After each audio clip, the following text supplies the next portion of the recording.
This area starts to come alive round about March, April, and being where we are in Stokes Croft, it's what you would call bohemian. It's a lot of art, a lot of street art, and lots of young people congregating and just wanting to be part of something.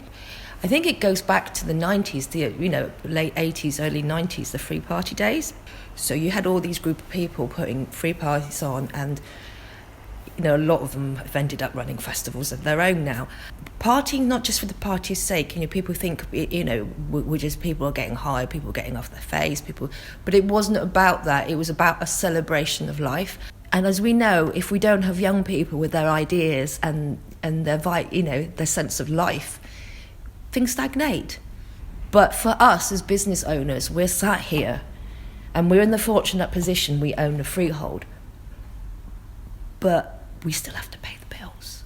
The first lockdown was disappointing because being on our view value, we didn't get any grants. I had to claw my way out with Sybils and all these things that we're told we can get. The reality of it wasn't that easy. 2 litres of hand sanitizer is actually more expensive than 4 bottles of vodka. And I'm still juggling the banks who are not lending. But it's okay if the government says that you can borrow more money, you can have a recovery loan.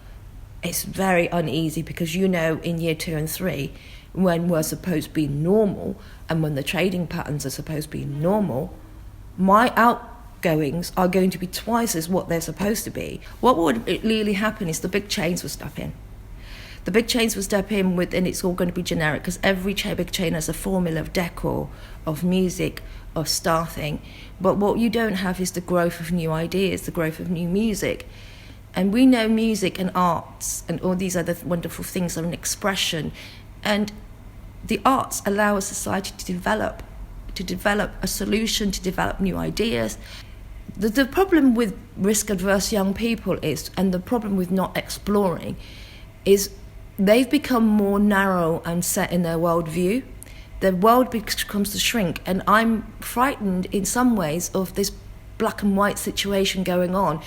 Do you remember dancing in a field with your mates, watching the sunset, and then all of a sudden you turn around and these people that you've known, with their dreadlocks and stuff, they're running festivals, they're running these big things, and they're running bars, and it's not so much they're corporate. They have a corporate sense of what they're doing, but they have a sense of social conscience, which is, I think, that's what I'm scared of losing out on. We can still do the right thing by the planet and society. That's what I'm scared of losing out on, because we're so scared of losing what we have in front of us. But when we do that, we don't allow other ideas in.